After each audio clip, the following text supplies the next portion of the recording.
Hello students, welcome to my YouTube channel Maths Idol. Myself doctor Kavita Gupta. बच्चों, आज मैं आपको कनेक्टेड स्पेसेस में कराऊंगी कि converse of intermediate value theorem कैसे क्या होता है और इसको कैसे प्रूव करना है। इससे पहले वाला लेक्चर देख के आना बेटा, जिसमें मैंने आपको इंटरमीडिएट वैल्यू थ्योरम के बारे में पढ़ाया। सो लेट अस स्टार्ट बच्चों। देखिए, आपके पास है converse of intermediate value theorem. अगर आपको याद हो तो इंटरमीडिएट वैल्यू थ्योरम क्या थी कि अगर f कोई भी एक कॉन्टिन्यूस मैपिंग है from closed and bounded interval to real line. अब ये क्लोज्ड एंड बाउंडेड इंटरवल है ना, तो ये कनेक्टेड मीट्रिक स्पेस था। तो अगर f कोई भी एक मैपिंग है from a connected metric space to the real line, then F A और एफ बी के बीच में अगर आप कोई रियल नंबर ले लेते हैं, जो भी नंबर लेते हैं y, तो ये जो y है ये किस फॉर्म का होगा? fx फॉर्म का होगा। ठीक है, मतलब every value between F A and F B is attained under continuous map, under ये मतलब f अगर कॉन्टिन्यूस है from connected metric space to r। ठीक है, ये आपने इंटरमीडिएट वैल्यू थ्योरम प्रूव करी हुई है। आज हम इसका कन्वर्स कर रहे हैं। कन्वर्स क्या है कि अगर कोई भी एक मीट्रिक स्पेस दिया हुआ है और हमारे पास कोई एक कॉन्टिन्यूस मैपिंग है from that metric space to the metric space R, और वो इंटरमीडिएट वैल्यू पोजेस करती है, मतलब हर कॉन्टिन्यूस मैपिंग जो है इंटरमीडिएट वैल्यू प्रॉपर्टी को अगर पोजेस कर रहा है, तो ये जो एक्स डी एक्स होगा ये एक आपका कनेक्टेड मीट्रिक स्पेस होगा। ये हमें आज प्रूफ करना है। दोबारा से सुनिए कि गिवन क्या चीज़ है आपको, कि कॉन्टिन्यूस मैपिंग है और वो इंटरमीडिएट वैल्यू प्रॉपर्टी को होल्ड करता है, और मुझे क्या शो करना है कि हमारा जो मीट्रिक स्पेस होगा एक्स डी वो क्या है? कनेक्टेड है। ये मुझे प्रूफ करना है। तो हमारी प्रॉपर्टी जो हमें गिवन है वो ये है कि y1 और y2 अगर दो कोई भी पॉइंट है fx के पास और y is any real number lying between y1 and y2, ये देखो y1 और y2 के बीच में कोई भी रियल नंबर y होगा, तो ये y किस फॉर्म का होगा? fx फॉर्म का होगा। ये है इंटरमीडिएट वैल्यू प्रॉपर्टी। तो मुझे शो करना है कि आज अगर कॉन्टिन्यूस मैपिंग है और इंटरमीडिएट वैल्यू प्रॉपर्टी होल्ड कर रही है, तो जो डोमेन वाला मीट्रिक स्पेस है वो कनेक्टेड है। ये आपको प्रूफ करना है। तो फिर आपको पता है कि हम जो भी चीज़ कनेक्टेडनेस से रिलेटेड होती है तो उसको किसकी हेल्प से करते हैं? डिसकनेक्टेड की हेल्प से करते हैं। तो मैंने कहा सपोज कर लो कनेक्टेड नहीं है, डिसकनेक्टेड है। अगर डिसकनेक्टेड है तो हमने आपको थ्योरम कराई थी 4.1.6, जिसमें मैंने आपको क्या बोला था कि इक्विवेलेंस थ्योरम थी बेटा आपकी, कि अगर एक्स डी डिसकनेक्टेड है तो आपको एक कॉन्टिन्यूस मैपिंग मिल जाएगी। कहाँ से? एक्स डी से discrete point, two element discrete point space X not D not के ऊपर ये मैपिंग मिलेगी, जो कि ऑन टू भी होगी और कॉन्टिन्यूस भी होगी। ये थ्योरम आप ऑलरेडी प्रूफ कर चुकी हो। तो हमने कहा कि अगर एक्स डी डिस्कनेक्टेड है तो हमें ऐसी कॉन्टिन्यूस मैपिंग मिल गई एक्स डी से, कहाँ पर? एक्स नॉट डी नॉट पर, where this X not D not is a discrete two element space. ठीक है, तो ये एक कॉन्टिन्यूस मैपिंग मिल गई। उस कॉन्टिन्यूस मैपिंग का मैंने नाम रख दिया जी। ठीक है, तो G is a continuous mapping from X D X to X not D not, and this is an onto continuous map. ठीक है, तो एक ये याद रखना कि हमें G एक मैपिंग मिल चुकी है। अब मैंने एक H मैपिंग डिफाइन करी है। कहाँ से? एक्स नॉट डी नॉट से R के ऊपर। किस तरीके से डिफाइन करी है? देखो, एक्स नॉट के पास तो है ही दो एलिमेंट, 0 और 1। तो जब कोई मैपिंग डिफाइन करेंगे एक्स नॉट से R के ऊपर, तो यहाँ पर 0 है, यहाँ 1 है। तो मैपिंग तो हमेशा ये कहती है कि डोमेन के हर एलिमेंट की इमेज को डोमेन में होनी चाहिए। तो मैंने क्या किया, आर के पास तो रियल लाइन थी, रियल लाइन के पास तो इन्फाइनेटली मैनी एलिमेंट्स थे। मैंने क्या किया, 0 को 0 पे मैप कर दिया और 1 को 1 पे कर दिया। ठीक है, तो H0 0 है, H1 1 है, ये ऑन टू नहीं है मैपिंग, ये याद रखना, क्योंकि आर डी के पास तो बहुत सारे एलिमेंट है, तो हर एक एलिमेंट की प्री इमेज नहीं एग्जिस्ट कर रही है अभी। मैंने सिर्फ ये लिया है कि H ऑफ 0 0 है और H1 1 है। तो मैं पहले ये शो कर दूं कि H जो है कॉन्टिन्यूस है। तो कॉन्टिन्यूस के लिए फिर से मैं वही क्राइटेरिया यूज करूंगी कि inverse image of every open set is open under continuity. ये theorem if and only if होती है, तो वही करेंगे। तो हमने क्या किया, H कहाँ से कहाँ की एक मैपिंग है? एक्स नॉट से R की। तो take any open set in R, तो let G be any open set in R, we will show that H inverse G is open in X not. तो देखो, ये तो आराम से होल्ड कर जाएगा बेटा।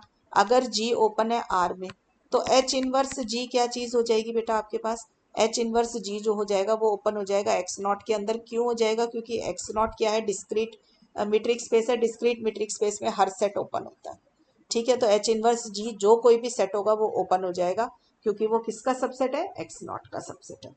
ठीक है, तो H inverse G is open in X not D naught. तो inverse image of every open set आपने ओपन शो कर दी तो वो क्या बन जाता है, फंक्शन कॉन्टिन्यूस बन जाता है। तो एच मेरा कॉन्टिन्यूस फंक्शन आ गया, कहाँ से, एक्स नॉट से आर पर। तो अब देखिए जी था आपका एक्स से एक्स नॉट पर, और एच है आपका एक्स नॉट से आर के ऊपर। तो एच ओ जी कहाँ से कहाँ पर आ जाएगा, आपका एक्स से आर पर। देखो एक्स से एक्स नॉट, फिर एक्स नॉट से आर, तो फाइनली कहाँ से कहाँ चले गए, एक्स से आर पर चले गए। तो एच ओ जी एक मैपिंग मिल गई आपकी एक्स से आर पर।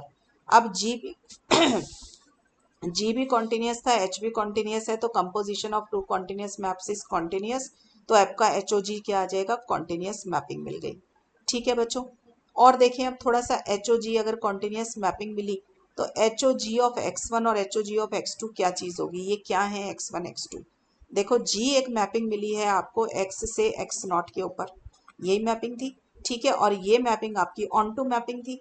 तो ये क्या ऑन टू मैपिंग थी, तो इसका मतलब हर एक एलिमेंट की प्री इमेज एग्जिस्ट करती है, और क्योंकि कॉन्टिन्यूस सॉरी मैप है ये, तो जी ऑफ एक्स वन जीरो पे जाएगा या फिर जी ऑफ एक्स टू आपका उस पे जाएगा। मतलब जो भी कोई दो एलिमेंट लोगे, दोबारा से देखो, ये एक्स और ये एक्स नॉट, यहाँ पे या तो जीरो या वन है। तो यहाँ पर आपने कोई भी दो एलिमेंट लिए एक्स वन एक्स टू, तो क्योंकि ये एक मैपिंग है तो ये एक्स वन एक्स टू किसी ना किसी एलिमेंट पे जरूर मैप हो रहे होंगे। तो मैंने कहा कि मैंने एक्स वन लिया जो जीरो पे मैप हो रहा है, और एक्स टू लिया जो वन पे मैप हो रहा है। ठीक है, ये मैंने अपनी तरफ से लिया है कि जी एक्स वन और जी एक्स टू जो है वो इस तरीके से मैप्ड है। मैपिंग में इमेज तो जरूर होगी ना, तो मैंने इसकी जीरो ले ली, इसकी वन ले ली। अब फाइंड कीजिए H O G of X one. H O G of X one मतलब H of G X one.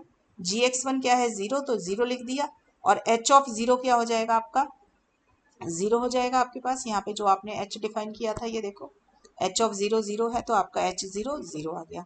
Same तरीके से बेटा आपने H O G of X two निकाल लिया।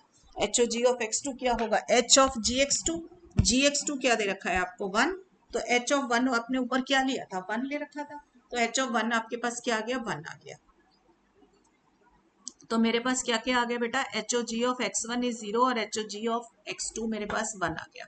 इसका मतलब जीरो और वन दोनों किसको बिलोंग करते हैं, इमेज का सेट जो है H O G of X क्या है, सेट ऑफ ऑल इमेजेस, तो उसको बिलोंग कर रहे हैं। ठीक है, तो अब आप देखिए जीरो और वन के बीच का मैंने कोई एलिमेंट ले लिया वन बाय टू, तो one by two does not belong to H O G of x. ठीक है ना, आपका क्योंकि मैंने एच ओ जी जो आपका डिफाइन किया था that is from x to R, और वो किस तरीके से मैपिंग बन गई थी आपकी, यहाँ पे मैं दिखा देती हूँ आपको कि एच ओ जी के अंदर वन बाय टू नहीं है। क्यों, क्योंकि अगर वन बाय टू होता तो इसकी इन्वर्स इमेज निकालते आप, तो H O G inverse one by two बनता। तो आपको पता है इन्वर्स हमेशा पीछे की तरफ से खुलता है, तो पहले जी का इन्वर्स आता फिर एच का इन्वर्स आता। H inverse of one by to मेरा फाइव है, क्योंकि मैंने क्या किया था, एच के पास दो एलिमेंट जो भी मैपिंग ली थी उसमें सिर्फ या तो जीरो पे मैपिंग हो रही थी या वन पे हो रही थी। तो H inverse of one by two जो है वो मेरा फाइव हो गया। तो जी इनवर्स ऑफ फाइव क्या आ गया, फाइव आ गया। इसका मतलब H O G inverse of one by two is five. तो हम इसका मतलब one by two does not belong to H O G of x. तो हम हमें एक H O G continuous mapping मिली थी। क्यों थी ये continuous, because composition of two continuous is continuous, तो वहां से एच ओ जी कॉन्टिन्यूस आ गया था। बट इसके पास इंटरमीडिएट वैल्यू प्रॉपर्टी होल्ड नहीं कर रही, क्योंकि दो एलिमेंट मैंने एच ओ जी के पास ढूंढे, जीरो और वन।